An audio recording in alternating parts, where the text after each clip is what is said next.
My beloved brothers and sisters, there are times in our lives when we feel completely empty inside. We may be surrounded by people, involved in our daily routines, smiling on the outside, but inside we are quietly breaking. It's a feeling of hollowness that words cannot explain. You pray, but your heart feels distant. You smile, but it's forced. You try to speak, but you don't know what to say, and in those moments the world becomes heavy and you begin to wonder, what's wrong with me? Emptiness is a sign your soul is yearning for Allah. It's one of the most misunderstood feelings a person can experience. You can have everything in life: wealth, status, followers, family, even religious rituals in place, and still feel a deep void within. You might look around and feel that nothing excites you anymore. The joy you once felt seems distant, the passion you once had feels dull, and your heart just doesn't connect like it used to. That emptiness is not a flaw in your personality or a sign of weakness. It is your soul quietly whispering that something important is missing. It is your soul aching for its creator, longing for the very connection it was designed to live by. The human being is created with both a physical body and a spiritual soul. We feed our bodies multiple times a day. We look after our skin, our health, our appearance, but often we neglect the one thing that sustains our inner peace, the nourishment of the soul. Just as the body feels hunger and sends signals to the brain to remind us to eat, the soul too has its hunger. But the hunger of the soul is different. It doesn't crave food or sleep or entertainment. It craves meaning. It craves stillness. It craves connection with Allah. And when that craving is ignored for too long, the soul begins to send signals subtle at first, like lack of focus, irritability, emotional fatigue. Then stronger ones: sadness without a reason, anxiety that lingers, a numbness that settles in. That's not depression alone. Sometimes it is simply the soul missing its Lord. This yearning is built into us. Allah placed within every soul a natural inclination to turn toward Him. It is part of our design, and when we drift too far from that purpose, the heart becomes restless. No matter what we try to fill it with distractions, achievements, relationships, nothing truly satisfies it. Because we are trying to fill a spiritual gap with worldly solutions, the soul cannot be fooled. It knows what it wants, and it continues to cry out for it until we finally slow down and listen. Some people experience this emptiness as a crisis. But it's not always a crisis. It's often a calling, a divine invitation to pause and return to what truly matters. It's a reminder that maybe we've become too attached to the world and too distant from the one who created it. Maybe the rituals have become habits, the prayers have become rushed, the Quran has become a book on the shelf rather than a companion in our hearts. The soul knows when it's disconnected, and that emptiness is Allah's mercy, reminding you to come back before you lose your way completely. Even the most righteous can feel distant sometimes. It is not a sign that you are far from Allah forever. It is a sign that your heart still cares, that your soul is still alive. If it didn't care, it wouldn't feel the emptiness. That in itself is hope. That in itself is a sign that Allah is calling you gently, with love, to turn back to Him. He knows how heavy your heart feels. He knows how hard it is to make sense of the numbness. But He is also the one who placed that signal inside you, so you would know where to turn. And when you start turning back, even if slowly, even if silently, the heart begins to breathe again. The soul begins to soften. The tears that wouldn't come before begin to fall, and the sweetness of connection, the peace you had forgotten, begins to return in moments of remembrance. That emptiness is not your end. It is your awakening. It is your reminder that the only lasting fulfillment comes from the one who created your heart in the first place. The heart can only be filled through the remembrance of Allah, This is a reality that many people come to understand only after trying to fill their lives with everything else. The human heart is complex, constantly shifting in emotions and desires, searching for meaning and peace in a world that rarely offers either. We chase after success, thinking it will fulfill us. We surround ourselves with people, hoping their presence will complete us. We indulge in distractions, hoping the noise will drown out the emptiness inside. Yet after all of that, there remains a quiet ache within the heart, a gentle whisper that tells us something is still missing. That whisper is the fitra calling out for the remembrance of its creator. Allah created the heart with a purpose. It was never meant to be filled by the world. It was meant to be filled with love for Him. And so, the further we drift from that remembrance, the more unsettled the heart becomes.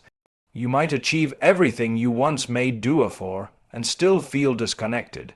You might perform all the outward acts of worship and still feel a void. This is not a contradiction. It is a signal that the heart is doing what it was designed to do. It is searching for Allah. It is reminding you that prayer without presence, Quran without reflection, and faith without connection will always feel incomplete. The remembrance of Allah is not just an action, it is the lifeline of the heart. There is a calmness that enters the heart when you remember Allah sincerely.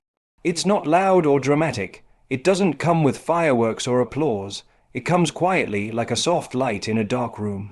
It settles your thoughts. It soothes your emotions. It removes the weight you didn't realize you were carrying. And the beauty of it is that it's always available. You don't need a perfect setting. You don't need a crowd. You don't even need to have the right words. You just need to turn inward and say, from the depths of your heart, Subhan Allah, Alhamdulillah, La ilaha illa Allah, Allahu Akbar. These words are light on the tongue, but heavy on the scale, and their effect on the heart is beyond measure. The remembrance of Allah is more than hikah.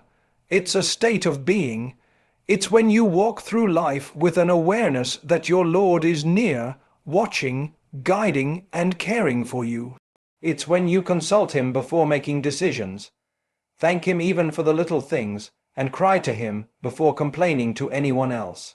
That state of remembrance transforms how you respond to pain, how you handle success, and how you view the people around you. It humbles you, it purifies your intentions, it gives your actions purpose.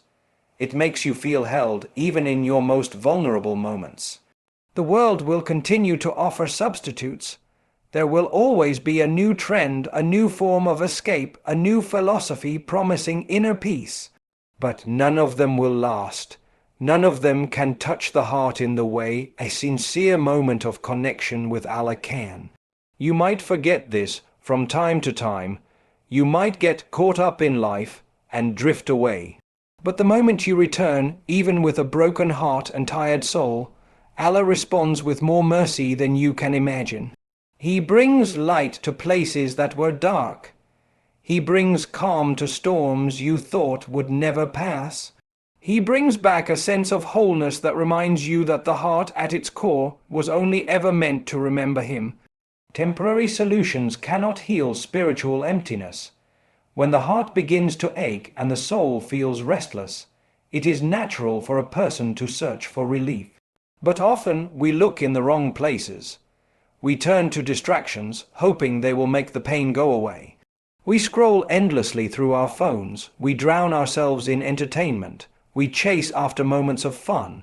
We immerse ourselves in relationships or throw ourselves into work and success. For a short while it seems to help. It numbs the discomfort, silences the questions, and gives us a false sense of calm. But once the distraction fades, the emptiness returns deeper and more confusing than before. This is the nature of spiritual hunger. It cannot be satisfied by material means. The soul is not made of the dunya, so the dunya cannot heal it. You can change your surroundings, change your lifestyle, even change the people in your life. But if your connection with your Creator remains weak, the void will persist. It's like drinking salt water when you're thirsty. It looks like it should help, but it only leaves you more dehydrated. Similarly, worldly pleasures, when used as a replacement for divine connection, leave the soul more empty than before. Many people go through this cycle for years without recognizing the cause. They feel low and assume something external needs to change. They get into new routines, chase new goals, buy new things, but the relief is always short-lived. That's because the real problem is internal. It's not the environment, it's the absence of true remembrance. It's not the lack of entertainment, it's the lack of meaning. It's not that life is boring, it's that the heart has been distanced from its source. And no temporary fix can replace what the heart is truly seeking: closeness to Allah. When we neglect our connection with Allah, we try to fill the silence with noise. But no matter how loud the world becomes, the soul still knows what it wants. That ache inside is a signal. It's your fitra, your inner voice, calling you back. You can try to ignore it. You can drown it with music, with laughter, with company. But eventually, in the quiet of the night, when you're alone and the distractions are gone, the emptiness will speak louder than ever. It's in those moments that you realize nothing external can fix what is broken within. The people of the world may offer sympathy. They may try to lift your mood or distract you from what you're feeling. But even they have limits. They cannot reach into your heart and give it peace. Only Allah can do that. And that peace comes when you stop running from the void and start filling it with what it was always meant to hold: sincerity, remembrance, prayer, Quran, and submission. These are not just religious duties, they are the oxygen of the soul. There is a reason why those who turn back to Allah after years of being distant often describe it as finding peace they never knew existed. It's not because their lives became perfect, but because their hearts finally connected to something real. The temporary solutions of this world were replaced with something eternal. They began to pray not out of routine, but out of need. They read Quran not just with their eyes, but with their hearts. They cried to Allah not in guilt, but in hope.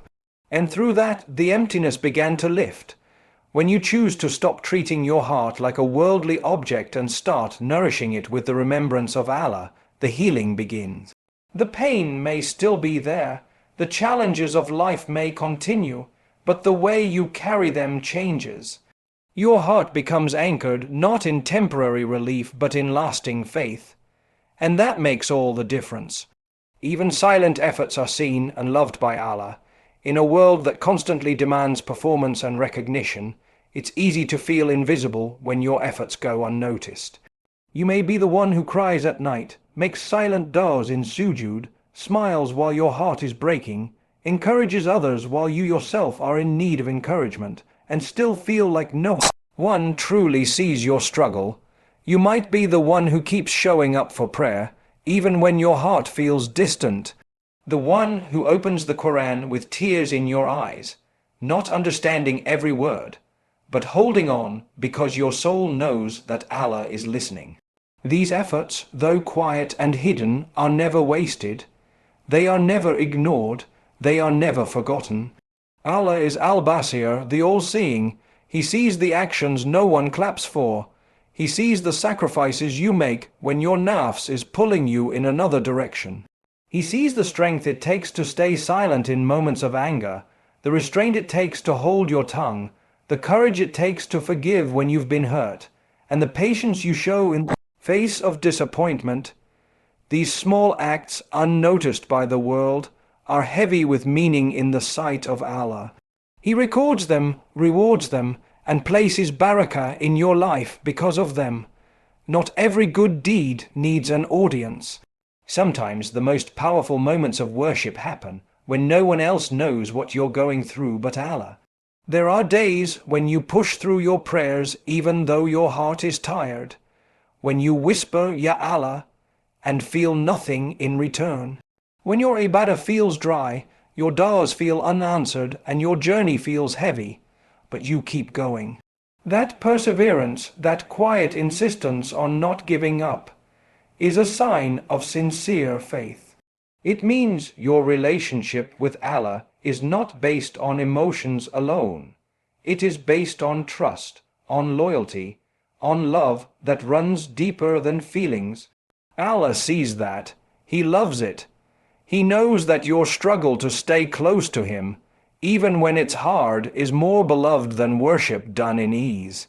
Every single time you fought your desires for the sake of Allah, every time you held back your tears in front of people but let them fall in your sujood, every time you stayed patient while waiting for a response from Him, those were moments of spiritual victory. The world doesn't count them, but Allah does. And His count is the only one that matters. Your silent efforts are a testament to your sincerity. You didn't do it for likes. You didn't do it for praise. You did it because your heart recognized that Allah is worth it, even when your heart couldn't feel it. This life is not about grand displays of piety. It's about consistency.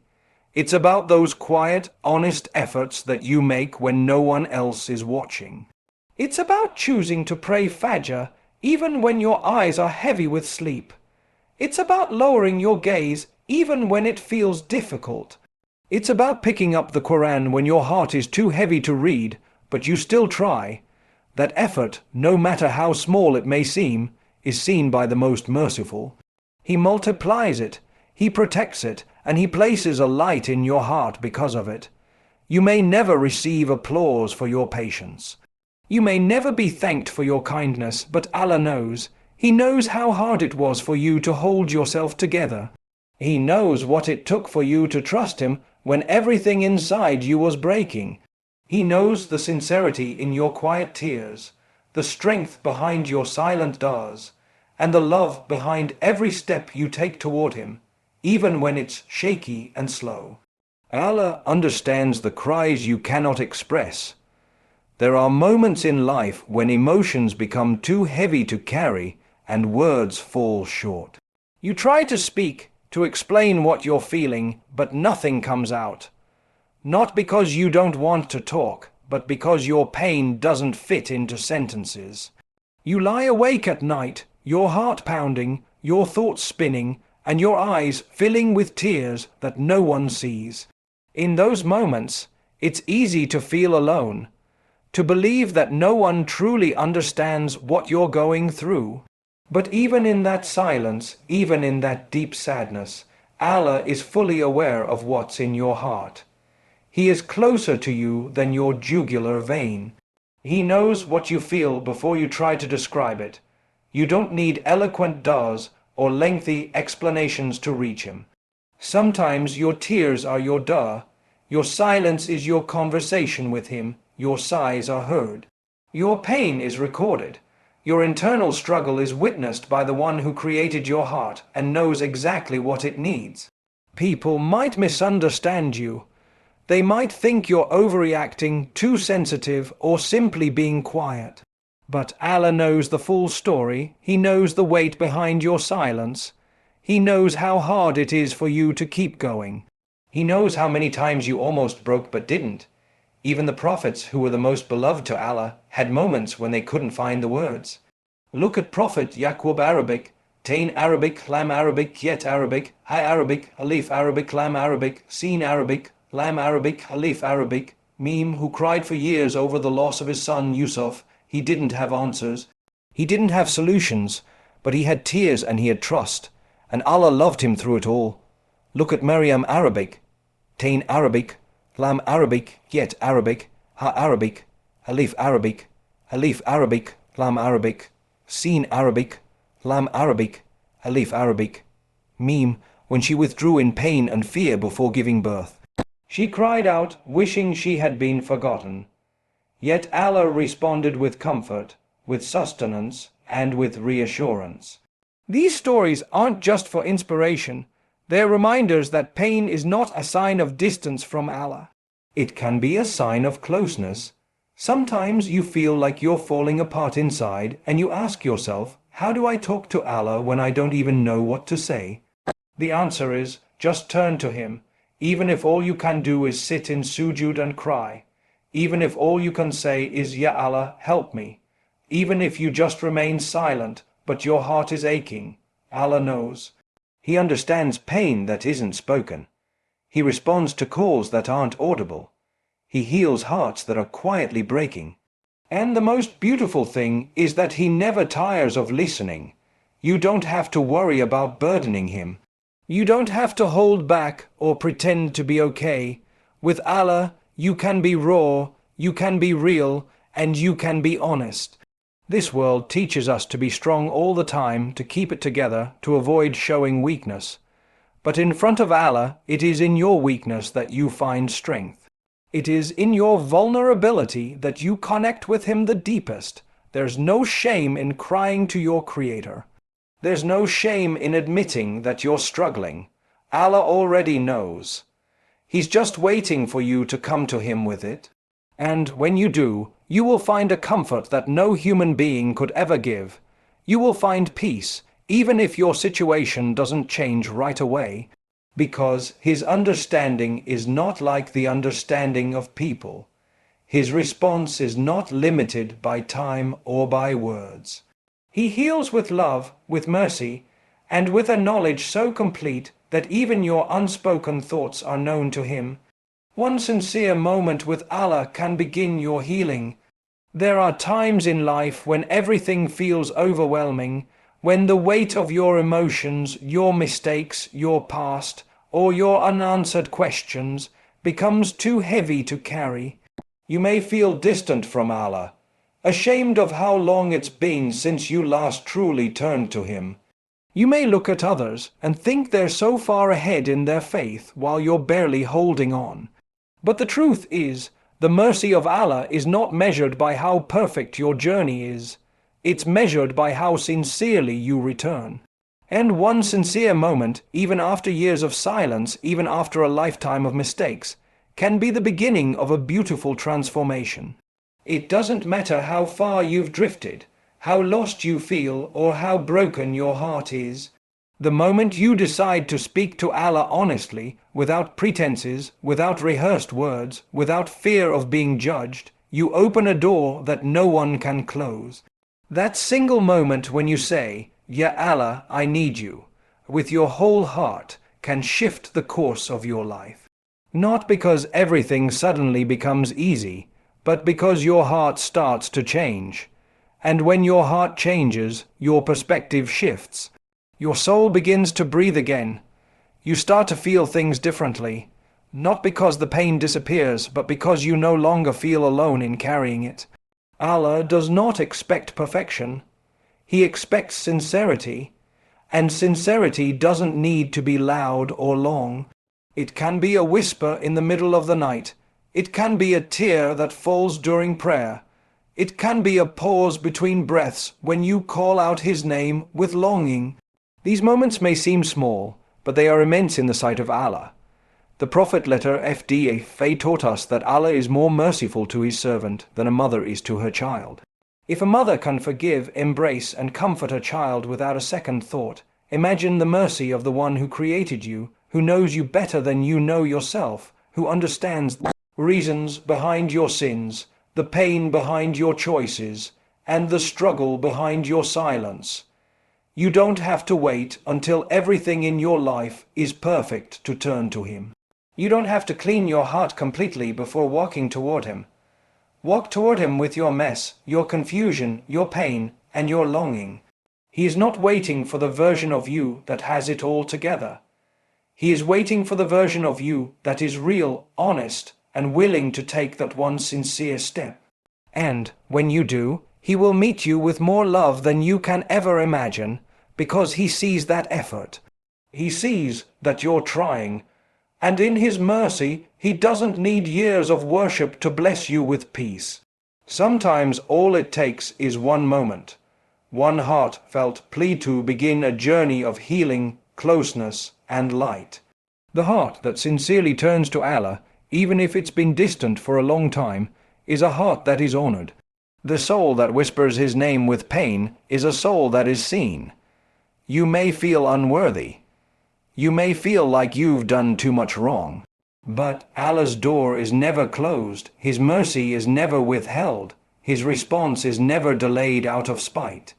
He knows what brought you to that moment. He knows what it cost you to whisper that dua, and He responds not only with acceptance but with compassion, because He loves when His servant turns to Him, even if it's just for a moment, even if it's just a single breath of sincerity in the middle of darkness.